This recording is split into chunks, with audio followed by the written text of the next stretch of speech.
kita mulai acara arasanan ya, acara rapat santai kita pada pagi hari ini. Masih semangat teman-teman semuanya? Semangat. Oh semangat. Harus lebih semangat dari anak-anak kita. Apa kabarnya hari ini? Alhamdulillah, luar biasa. Pasti bisa.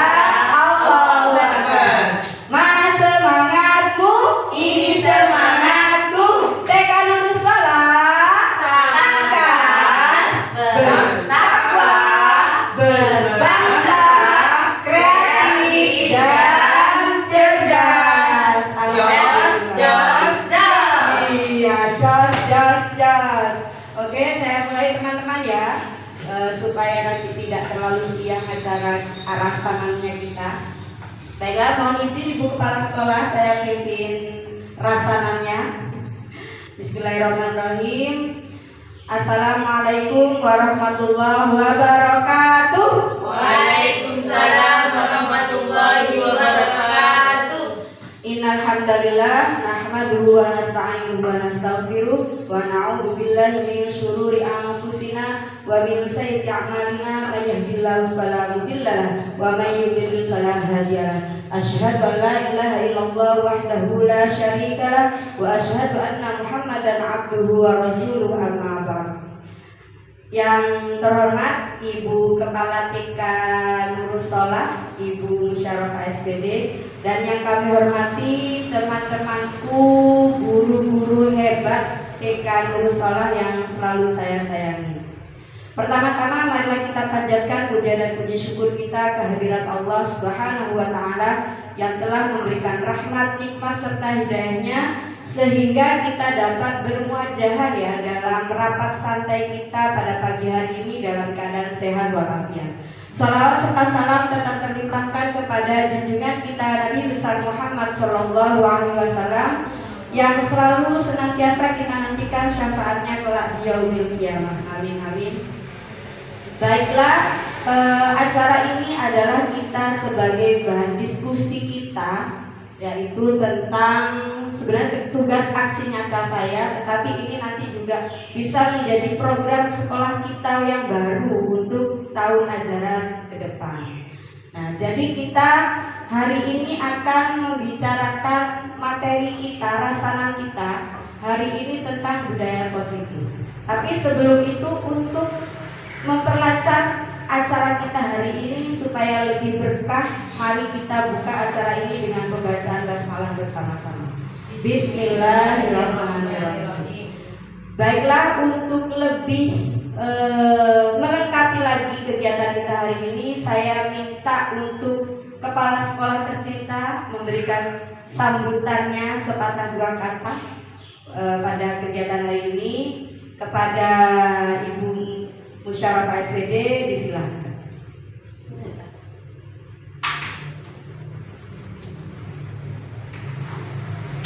Assalamualaikum warahmatullahi wabarakatuh. Waalaikumsalam warahmatullahi wabarakatuh.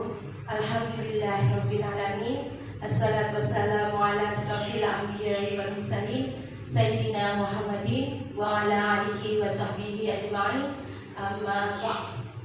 Yang pertama, marilah kita panjatkan puji syukur kehadirat Allah Subhanahu wa Ta'ala yang mana pada kali ini memberikan kita nikmat sehat sehingga kita bisa berkumpul dalam kegiatan hari ini, yaitu aksi nyata diseminasi budaya positif dari calon guru penggerak kita Ibu Lindawati SPD.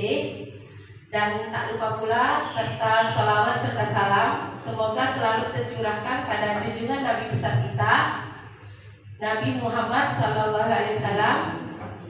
Semoga kelak kita mendapatkan syafaatnya di hari kiamat. Amin amin ya robbal alamin. Mungkin untuk sambutan kali ini saya hanya memberi dukungan penuh kepada calon guru penggerak angkatan 10 dari sekolah kita Ibu Lindawati SPD. Semoga kelak ilmu yang didapat dari pembelajaran guru penggerak bisa disalurkan kepada rekan-rekan sejawat dan bisa meningkatkan tingkat pendidikan, terutama di pendidikan anak usia dini. Jadi saya harap nanti Ibu Linda menjadi agen perubahan, khususnya di sekolah kita, TK Nurul Sholah, dan umumnya di pendidikan di Indonesia. Selain itu, Ibu Linda saya harap menjadi tonggak yang pertama, karena Ibu Linda ini merupakan calon guru penggerak yang pertama dari sekolah tercinta kita, dari TK Nurul Sholah. Semoga kelak bisa menarik perhatian atau guru-guru yang lain bisa ikut serta dalam program guru penggerak selanjutnya. Untuk Ibu Linda, semangat selalu, jangan lupa menjaga kesehatan. Dari sekian banyak kegiatan di guru penggerak ini, semoga nanti bisa selesai dengan nilai yang memuaskan. Mungkin hanya itu yang dapat saya sampaikan. Wassalamualaikum warahmatullahi wabarakatuh. Waalaikumsalam warahmatullahi wabarakatuh. Terima kasih atas masukannya, sungguh sangat luar biasa. Motivasinya juga selama ini buat teman-teman juga semuanya. Terima kasih. Mudah-mudahan saya bisa menjalankan amanah ini dengan baik dan bisa memberikan perubahan yang lebih baik untuk lembaga kita tercinta. Baiklah, selanjutnya langsung ke materi ya. Hari ini kita akan membahas tentang budaya positif yang akan kita laksanakan di sekolah. Baik, sebelum dilanjutkan, saya tampilkan dulu profil saya. Pastinya sudah tahu semua ya teman-teman ya. Ini saya kelihatan cantik sekali ya. Ini karyanya Bu Ipa. Terima kasih Bu Ipa. Oke, lanjut kok sampai sini. Nah, sebelum kita lanjut ke materi, biar tidak terlalu tegang wajahnya, kita senam wajah dulu. Saya ajak teman-teman, kita senyum dulu selama 30 detik. Ayo depan-depan, Umi dengan Umi, Bu Ipa dengan Bumus. Nah, siapa tahu sakit kepalanya Bumus jadi sembuh ya. Silakan hadap-hadapan, saya hadap-hadapan sama laptop. Ayo, silakan senyum lihat temannya selama 30 detik.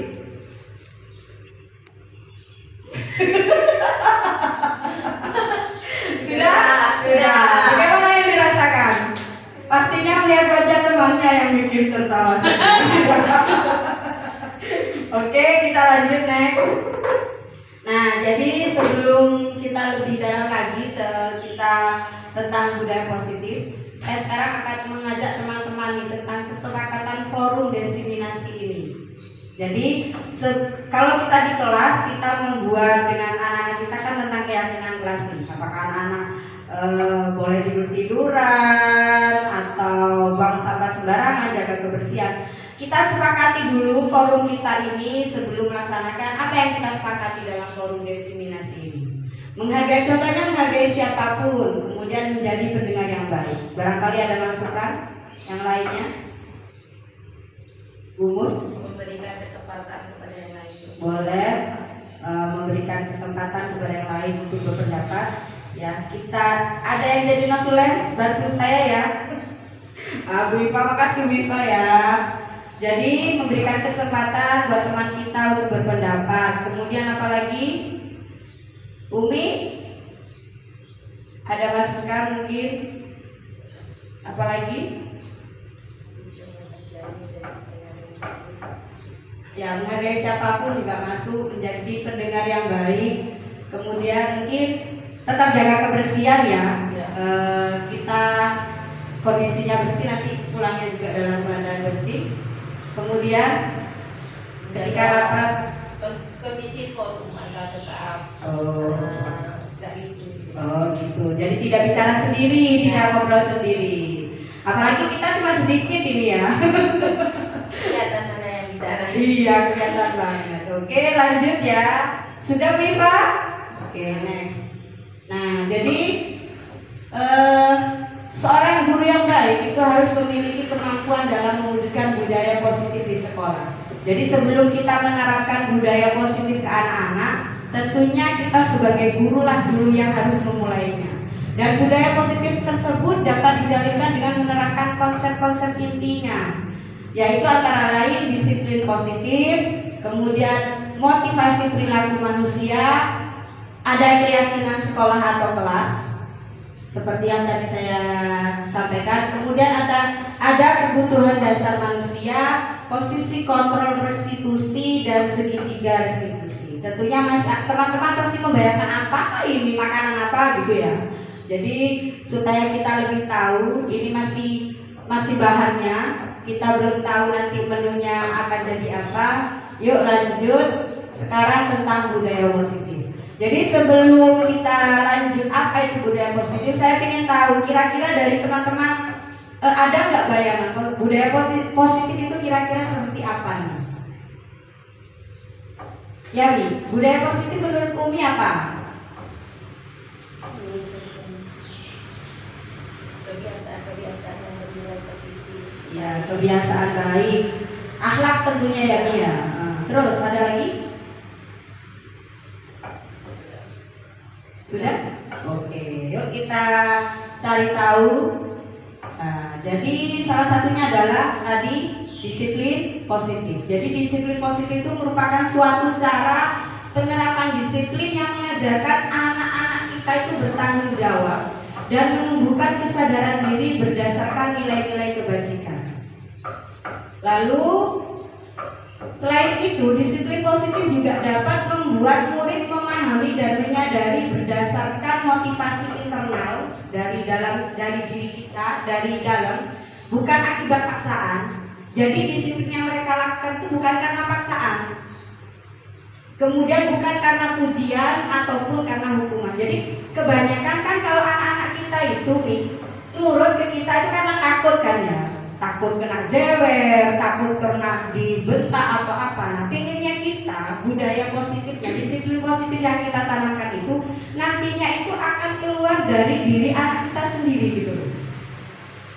Nah, kemudian, tentunya disiplin positif itu juga harus terkoneksi dengan 6 karakter dalam profil pelajar Pancasila.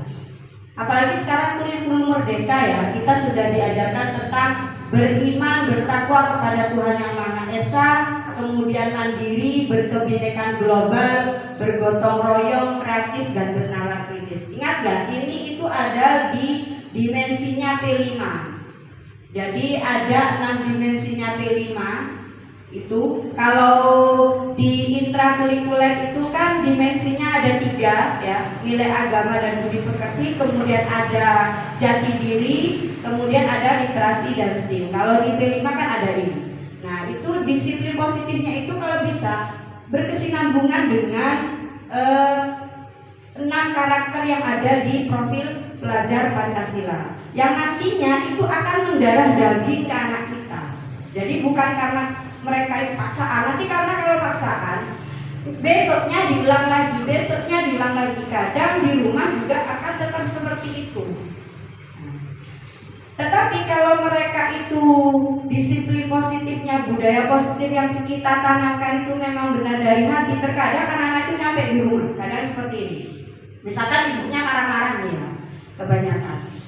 Nah itu anak-anak itu gini, Bu, katanya di hadis itu marah-marah itu nggak boleh. Itu kan anak-anak itu paham hadis yang kita ajarkan tiap hari di sekolah setiap pagi itu tuh bukan hanya sekedar mengucap hadis, tapi mereka tahu bahwasanya kalau kita marah itu imbasnya seperti ini, kita tidak dapat pahala, itu bukan sedekah. Kemudian selanjutnya yang nomor 2 tadi motivasi perilaku manusia. Ada yang tahu nggak motivasi perilaku manusia itu? Kira-kira punya bayangan nggak? Oke, sekarang kita lanjut ke motivasi perilaku manusia. Kira-kira apa nih bayangan teman-teman tentang motivasi perilaku manusia? Biasanya sesuai pengen dapat imbalan atau pujian karena hukuman gitu ya. Oke, coba kita lihat ya.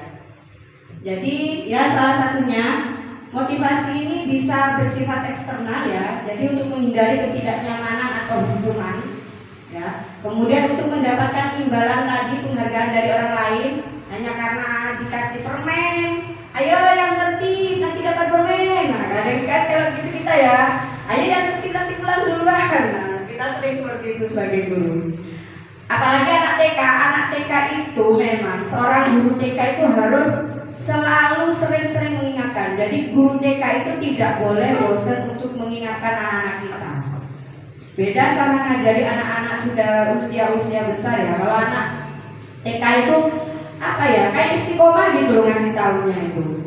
Nah kadang kalau kita itu sudah tidak sabaran, pastinya akan ayo nanti anakmu dapat ini, besoknya anak-anak itu akan menunggu itunya gitu, bukan karena dari kan itu ya Bu Ipa ya saya ya di kelas. Gimana nih kalau Bu Ipa kalau di kelas anak-anak biasanya? Suka nanya kabarnya nanti kan dapat apa? Ya, berarti itu karena seringnya kita ngasih reward gitu loh. Bolehlah ngasih reward, tapi untuk masalah untuk kedisiplinannya mereka, untuk karakter, itu kan sebenarnya kita disiplin positif, budaya positif itu kan masuk ke karakter ya. Jadi anak kita kayak gitu. Nah, gimana nih? Jadi ini PR-nya kita. Gimana caranya nanti kita tidak terlalu banyak memberikan reward agar supaya anak-anak tidak mengharapkan seperti itu. Kalau Mi Ida gimana nih? Kalau pengalaman di kelasnya Mi? Kalau di TKB, saya kalau mau pulang ada pertanyaan itu anak-anak senang. Oh ya anak. Ya. Nah berarti dia termasuk rewardnya itu ilmu pengetahuan buat dia kan? Itu hal yang baru. Ya benar juga sini. Karena di kelas itu kadang anak-anak itu ada yang seperti ini. Bu, ayo buat apa? Pertanyaan. Betul gitu. Biasanya jadi anak suka. Iya berarti mereka punya. Iya betul banget. Jadi kemudian untuk menjadi orang yang mereka inginkan dan menghargai imbalan penghargaan dari orang lain juga gitu ya, sama seperti kita tadi bahas itu. Nah jadi lanjut sekarang keyakinan sekolah atau kelas. Jadi beda sama peraturan ya. Kalau keyakinan kelas itu nanti imbasnya yaitu tadi itu akan mendarah daging ke mereka gitu loh. Jadi mereka itu punya rasa apa ya, aku tuh harus seperti ini, aku harus seperti ini. Jadi hanya bukan sekedar peraturan. Kalau hanya peraturan saja itu kadang cuma tertulis, hanya dilihat, kadang tidak dilakukan. Jadi dan keyakinan kelas itu mulai nanti kita tahun ajaran baru kita sepakati bersama keyakinan sekolahnya dan juga keyakinan kelas. Jadi keyakinan sekolah bersama teman-teman kita rumus nanti sebelumnya, kemudian juga dengan anak-anak kita. Jadi kalau keyakinan sekolah nanti kita membuat tentang sekolah kita, apa kita nih maunya ke depan seperti apa, kita nanti rancang ya. Tahun ajaran baru ini kan kita sudah mau pakai modul ajar baru, kemudian kita mau menggunakan kurikulum merdeka juga secara maksimal. Kalau kemarin kita orang setengah ya belajar gitu, belum maksimal. Yuk kita tahun depan ini kita mencoba untuk melaksanakan kurikulum merdeka secara maksimal gitu. Pastinya nanti sebelumnya mungkin di liburan nanti ya Umi ya kita kumpul, nanti disampaikan kira-kira kalau seperti ini tuh teman-teman beratnya di mana, nanti disampaikan aja gitu. Jadi keyakinan sekolah, ada yang pernah dengar nggak tentang keyakinan sekolah atau keyakinan kelas? Pastinya apa? Nih, ya Bungus dalam pikirannya mungkin Ida, keyakinan kelas itu apa? Semacam apa? Seperti kayak peraturan kelas. Kayak peraturan ya. Itu beda. Padahal itu berbeda. Iya betul. Jadi keyakinan sekolah atau kelas itu adalah guru berperan dalam mewujudkan terbentuknya keyakinan sekolah atau kelas dengan adanya kesepakatan antara guru dan murid seperti yang saya sampaikan tadi. Kemudian, nah ini, jadi keyakinan kelasnya itu kalau kita di TK, kalau di SD kan berupa tulisan karena mereka sudah baca. Tapi kalau kita karena anak-anak belum bisa baca, pastinya dengan gambar atau poster-poster. Jadi kita nanti misalkan menjaga kebersihan, pastinya dengan gambar anak membuang sampah pada tempatnya. Nanti anak-anak kita